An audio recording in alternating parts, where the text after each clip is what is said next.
আমরাও একইভাবে মনে করছি যে বিশেষ রাজনৈতিক দলকে সরকারিভাবে বিশেষ সুযোগ সুবিধা, বিশেষ প্রোটোকল দেওয়ার মাধ্যমে এক ধরনের সিগন্যালিং করা হচ্ছে এবং যেটা লেভেল প্লেইং ফিল্ডে বাধা তৈরি করতে পারে, এটার অসম অবস্থা তৈরি করতে পারে।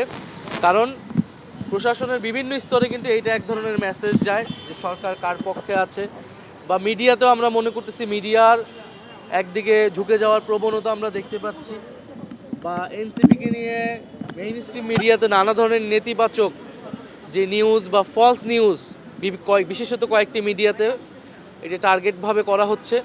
তো এটা আসলে আমাদের যে লেভেল প্লেইং ফিল্ড প্রশাসনিকভাবে মিডিয়ার জায়গা থেকে সেই সুযোগ সুবিধাটা কিন্তু সমভাবে যাতে হয় সেটা আমাদের চাওয়া থাকবে, এবং সরকার এবং নির্বাচন কমিশনের কাছে কিন্তু বারবার আমরা এটা বলেছি। আমাদের নির্বাচন কমিটির চেয়ারম্যান তিনি ইলেকশন কমিশনে গিয়ে কিন্তু এই বক্তব্যগুলো দিয়ে এসেছে, এবং আমরা পর্যায়ক্রমে আমরা ধারাবাহিকভাবে ইলেকশন কমিশনের কাছে আমরা কিন্তু এই আমাদের আপডেটগুলো আমরা দিয়ে আসব যে কীভাবে লেভেল প্লেইং ফিল্ড থাকতেছে কি থাকতেছে না, বা আমরা যে নির্বাচনের মাঠে যাচ্ছি সেখানে আমরা কোন ধরনের বাধার সম্মুখীন হচ্ছি। আমরা ইতিমধ্যে বলেছি এই যে অনেক ঋণ খেলাপিকে কিন্তু প্রাথমিকভাবে তারা বৈধ ঘোষণা করেছে ইলেকশন কমিশন। আমাদের জায়গা থেকে বা বিভিন্ন জায়গা থেকে কিন্তু অভিযোগ আসতেছে ঋণ খেলাপি দু একজনের বাদ হওয়ার কথা শুনতেছি, কিন্তু এই সংখ্যাটা কিন্তু আরও বেশি। ফলে ইলেকশন কমিশন যাতে এখানে একটা কঠোর অবস্থান নেয় বা এবং আইন অনুযায়ী ব্যবস্থা নেয়। তাছাড়া আমরা প্রচারণার ক্ষেত্রেও আমরা বলেছিলাম যে প্রচারণার ক্ষেত্রে কিন্তু এই যে পোস্টারিং থেকে শুরু করে এখানে নানা ধরনের বিধিবিধান লঙ্ঘনের চেষ্টা হয়েছে।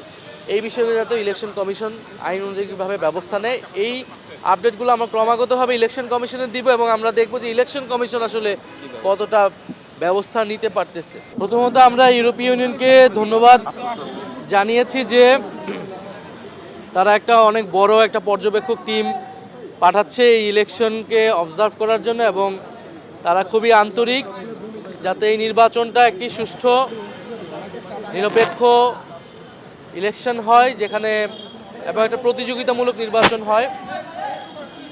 সো তাদের কিছু কনসার্ন আছে, বিশেষত তারা রাজনৈতিক দলগুলোর কাছ থেকে শুনতে চায় যে রাজনৈতিক দলগুলো কি ভাবছে, এবং এই ইলেকশনটা যাতে সুষ্ঠু হয় এবং রেজাল্ট হওয়ার পর যাতে সবাই এটাকে অ্যাকসেপ্ট করে নেয় এবং আমাদের ট্রানজিশনটা স্মুথলি হয় গণতান্ত্রিকভাবে। এটাই মূলত ওনাদের চাওয়া বা প্রত্যাশার জায়গাটা। তো ওনারা বলছেন যে ওনারা এই জায়গায় নিরপেক্ষভাবে এখানে কাজ করবেন এবং সকল রাজনৈতিক দলের কাছ থেকে সেই সহযোগিতাটা চেয়েছেন, এবং আমাদেরকেও সেই সহযোগিতাটা দিবেন বলে ওনারা আশ্বাস দিয়েছেন। ভাই, আপনার যে আসন রয়েছে সেই আসনে মানে যে প্রতিপক্ষ রয়েছে তার বিষয়ে আপনি নিজেকে নিয়ে কতটুকু কনফিডেন্ট, পাশাপাশি লেভেল প্লেইং ফিল্ড সেখানে রয়েছে কিনা, মানে সেই বিষয়ে যদি আচ্ছা, বিষয়টা হচ্ছে যে আমরা বলবো যে সার্বিকভাবে তারা লেভেল প্লেইং ফিল্ডের বিষয়ে কি জানতে চেয়েছেন এবং আপনারা আসলে লেভেল প্লেইং ফিল্ড আসলে কতটুকু দেখছেন? এটা নিয়ে অভিযোগও কিন্তু আছে, অনেকের অভিযোগ আছে যে কোনো একটা দলের দিকে সরকার ঝুঁকে পড়ছে, কাজে একটা সংখ্যা তো থাকতেই পারে। সেই বিষয়গুলো আপনারা কিভাবে তাদেরকে জানিয়েছেন? আমরা বলেছি যে লেভেল প্লেইং ফিল্ড নিয়ে এখানে সেই আত্মবিশ্বাস, সেই সম্মতিটা সকল রাজনৈতিক দলের নাই, এমনকি আমাদেরও নাই।